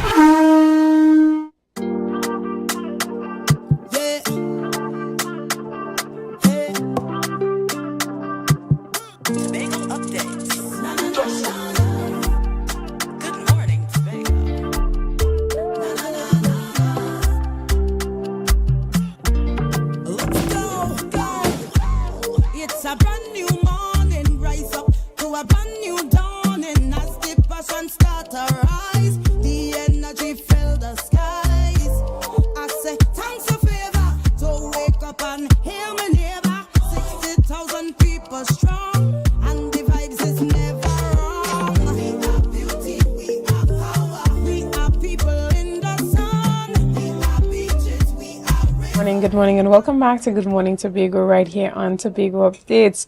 Again, I'm your host, Chanel Felix, and this morning we have been chatting with the lovely folks at Lambo Credit Union. Good morning and welcome back. Good morning, good morning. Again. So we have Keegan and Nikian here with us this morning, and they're talking about all the promotions and happenings at the Lambo Credit Union as they celebrate 79 years. Now, they are having their annual general meeting that's happening next week, Tuesday. But, you know, in addition to the general meeting, there's a lot that's happening at Lambo Credit Union. We have already touched on a number of those things, whether it be from your community initiatives or your promotions. You know, there's a lot that's happening. So even as it pertains to the benefits that persons can derive from joining the credit union, you know, you told us about the dividend rates, you told us about the interest rate, but what else can persons look forward to when they join the credit union? Well, we are passionate about financial literacy. And so through our marketing team, we have a financial literacy team that you can invite to your youth organizations, to your churches, to any group of individuals that want to learn about how to become more financially wise. And this team comes at no cost. This is one of our social programs, no cost. We will come to you. We will give you the sessions, teach you about budgeting, teach you about how to manage debt, how to do debt consolidations, how to ensure that your credit rating is good. Because you see, a number of things that we take for granted, especially as young people, you may take out a digital package and don't pay it, not recognizing that that would affect your credit in the long run. You may take out a credit card and say, I'm going to pay that when I feel like, not realizing that down the road when you want to take out a mortgage and they pull a credit check on you, this would affect significantly your ability to have that loan. And so our financial literacy team comes to you, they give you that information, and they put you in a much better position in ensuring that you plan for your financial future. Excellent. And what are some of the other loans that we can look forward to? Because, you know, there's a lot happening. There's the October Carnival. True. As you said, there's the education loan. How can persons come to you and benefit from that? What's the procedure? What's the requirements? Is it quick? Is it easy? Or do they have to get appointments? We have an existing harvest loan that runs throughout the year. You can access that at any time. We also have the upcoming Carnival loan to facilitate your needs during the October Carnival. And so look at our social media, Lambo Credit Union on Instagram, Lambo Credit Union on Facebook. You could check our website, www.lambocreditunion.com. You could even call us at 639-5060 to get any information that you require. The thing about it is, Chanel, we as a credit union try our utmost best to reach the needs of the members where they are. So if you want a quick loan of $5,000, you could get that. If you want a mortgage loan, you could get that. Any kind of loan that you believe that you need to advance yourself as an individual, we can and will provide. We have a stringent loan criteria just to ensure that we protect the assets of the members. Because when you join the credit union, you become a shareholder. You're not just a member, you're a shareholder. You're a part owner of the credit union. And it is our responsibility as a credit union to protect your interest. And so even though we try to ensure that the loan process is fast, we also try to ensure that we give what you call good loans, and not loans that will end up in delinquency. And so when you join the credit union next week, you can have faith and trust that the membership there, the board of directors, the credit committee and the supervisory committee have your best interests at heart. I'm happy to hear that. But, you know, even as persons want to find out more about what's happening at the credit union, how can they reach you? Well, as I indicated before on our website, www.lambocreditunion.com, you can check our Instagram account at Lambo Credit Union. You could also check us on Facebook, Lambo Credit Union as well. Just type it in on Facebook and it would come up.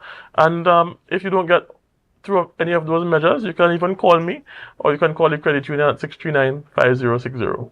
Excellent. And Nikian, is there anything that you want to tell our audience before we wrap up this morning? Yes, I want to take this opportunity to invite our members to come in, visit the office, any of the branches, Lambo or Camby, update your information. You know, we want to get those telephone contacts, updated your addresses. Just come in and visit at any time. Our office hours are 8:30 to 3 p.m. at Lambo, Monday to Thursday, 8:30 to 3:30 on a Friday. And at Canby, it's 9 to 3:30 daily, Monday to Friday. Excellent. Well, I want to thank you guys so much for coming on this morning and letting us know all that Lambo Credit Union is doing to celebrate 79 years. And so we look forward to that annual general meeting that's happening next week, Tuesday. So, Keegan, you might want to give the people a last reminder of the time, date, and the location. So our AGM is on the 22nd of July this month. It happens at Shore Park Cultural Complex. Registration starts at 4:15 p.m. The AGM officially kicks off at 5 p.m. Ensure to be there, ensure to have your voices heard, and ensure to come and hold us accountable for what we have been doing with you and your shares, because you are, as I said, a shareholder, owner, part owner of the credit union. So this is about you ensuring that we have your best interests at heart. Because when you come to our AGM, this is the opportunity to ask questions, to know what is happening, to see the achievements, to see where the improvements are needed, and we want to hear from you. So see and be there.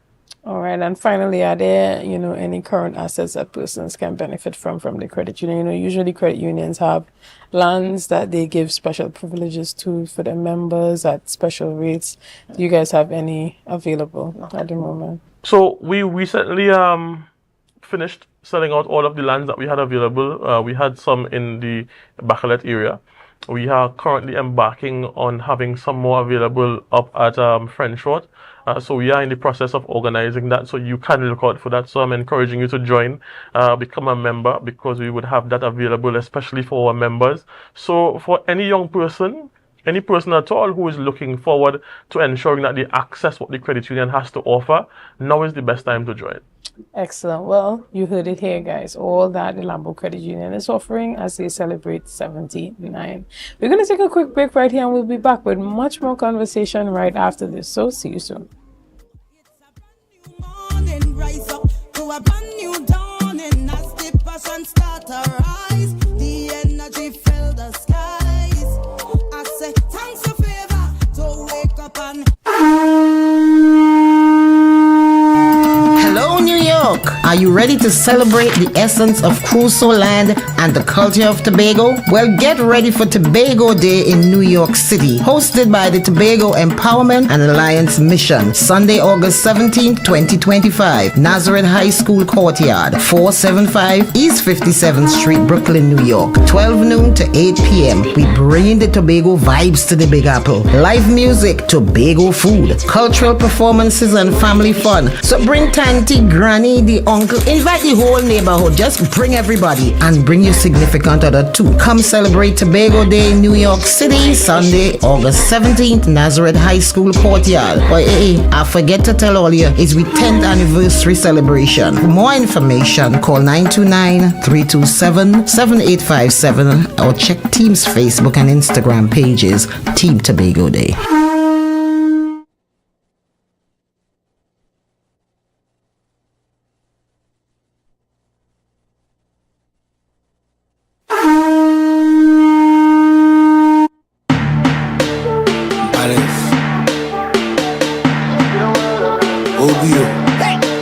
I see girls, I see fun, I see winding up in the sun, I see 10 bottle of rum, DJ start the thing, let me jump. Cause I see girls, I see fun, I see winding up in the sun, I see 10 girls to a man, DJ start the thing, let me ramage.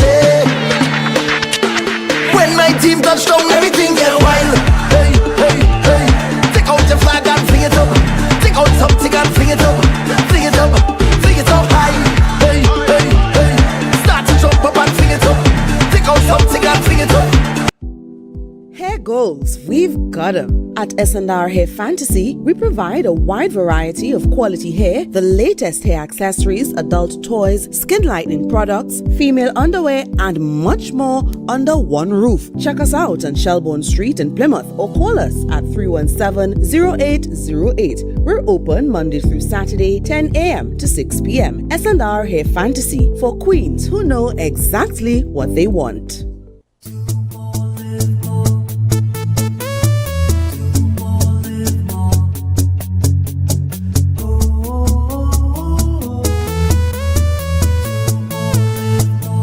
is how it's gonna go.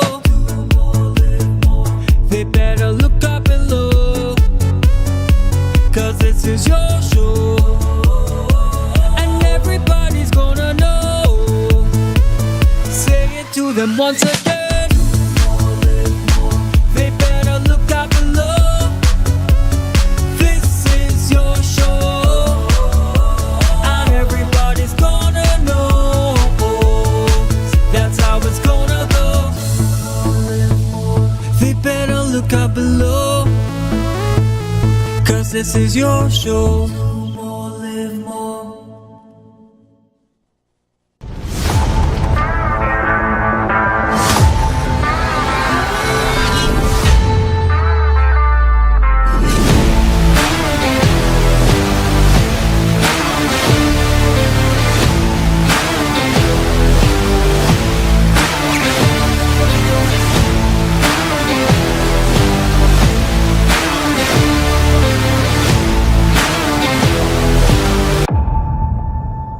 Quartz is well known as the Caribbean's largest retailer, providing consumers for generations with the very best products to enhance their homes. This year, we bring our expertise to businesses. Quartz Business Solutions will serve small, medium, and large companies with the very best products at the most competitive prices, backed by warranties and after-sales support. Hoteliers, office managers, restaurants, and so many more. Quartz Business Solutions, a brand of the Unicomer Group. Are you in a dispute with a registered investment service provider of the TTSEC? Or maybe you're the victim of an investment scam? You can lodge a complaint or submit an anonymous tip to the Trinidad and Tobago Securities and Exchange Commission. Download our Investor Protection app or go to ttsec.org.tt to access our complaint form or submit an anonymous tip. Write a clear summary of your complaint. Submit copies of supporting documents along with the originals for verification. Provide a copy of the feedback received from the entity regarding your complaint. All investor complaints or scam reports submitted by the public are acknowledged and reviewed by the TTSEC. Investigations are pursued based on the outcome of the review. Trinidad and Tobago Securities and Exchange Commission, protecting the interests of investors and the public. You invest, we protect. Everyone benefits.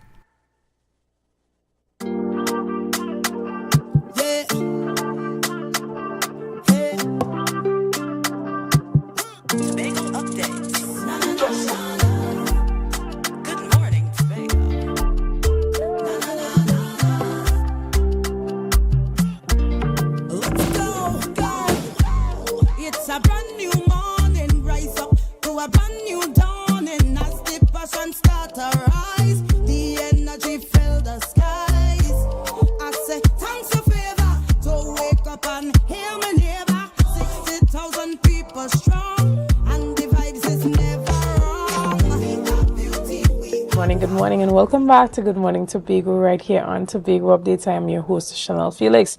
This morning, we are chatting all about young women in leadership and women empowerment. I have the opportunity this morning to sit with two lovely young Tobago women who have represented us at that Young Women Empowerment Leadership Debate program that took place within the Parliament over the last few months. Good morning, ladies, and welcome. So, sitting next to me this morning, I have Tiana Winchester, who was the Shadow Minister for Trade, Tourism, and Culture, and she also represented Tobago East. And then a bit further away from me this morning, I have Miss Adana Romeo, who was the Shadow Minister for Foreign and CARICOM Affairs and MP for Tobago West. Good morning, ladies, and welcome. Good morning. Thank you. So I should say good morning to our MPs for Tobago East and Tobago West. So you guys participated in this program, and I'm guessing that it was a really enriching experience. Tell us a bit about that parliamentary training experience that took place from the women parliamentarians of Trinidad and Tobago. Okay, so basically it's an initiative hosted and run by the women parliamentarians of Trinidad and Tobago, and the role is to empower young women to take up more roles in parliament. It was a wonderful experience. We had a training, so different topics were spoken about, like parliamentary roles in that, also AI. So a lot of things geared towards that. Right. Adana, tell us about what the theme was for the debate this year. So the debate was on the issue of human trafficking. And human trafficking involves many acts. It's the recruitment, transportation, transfer, harboring, or receipt of persons. It can also be done by various means, so through the use or threat of force, coercion, fraud, as well as others, for the purpose of exploitation, which can be sexual, labor, as well as the removal of organs. Right, Adana, tell us about the age group that you saw while participating in this program. I'm thinking that, you had a wide range of young women, spanning from persons who had recently graduated from high school, go all the way up. Tell us about that. Yes, so the age range for the program is 18 to 29 years. So those were the people eligible to apply. Excellent. Tiana, tell us a bit about your personal experience, and do you feel like participating in debates of this nature accelerates your knowledge on a particular topic?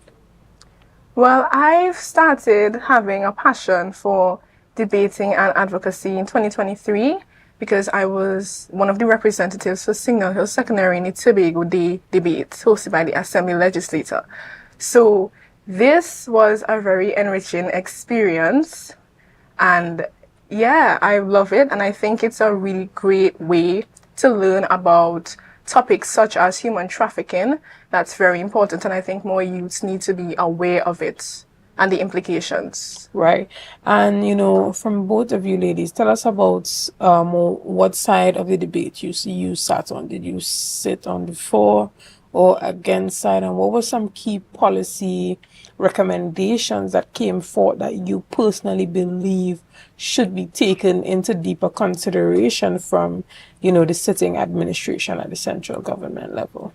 Okay, so while being the MPs for Tobago East and West, we were opposition, and the motion was brought by the opposition, so we were in favor of the motion, which is that for the next 6 months, the government should take urgent steps to combat human trafficking in Trinidad and Tobago. That's broadly speaking.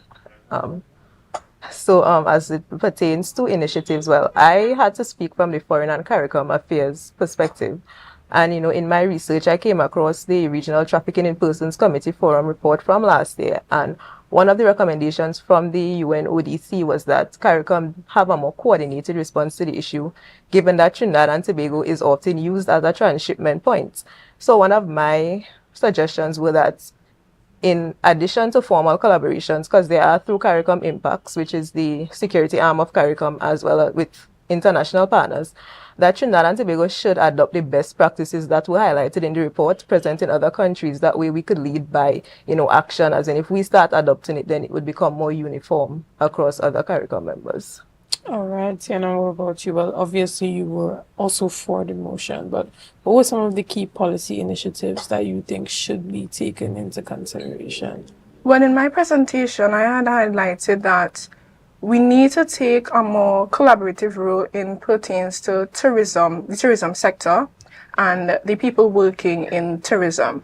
Okay, so you can have people from different countries coming in, and you're not aware of them being trafficked because they are not equipped with the resources or the knowledge to identify someone who is being human trafficking. So one of the points I had made is that they need to be knowledgeable on that, so that if something was to happen like that, they would be able to identify it and do the proper protocols to handle it. Excellent. And even as it pertains to these type of debates, you said that you had your foundation with the Assembly legislature. Tell us about how important those type of debates are as a foundation to help you build the skills and equip you with what it really takes to even step out and go and debate on the parliamentary level. Okay, well, personally, before this, I was not as open or interested in this, but I think it helps to empower young people and you gain confidence from it.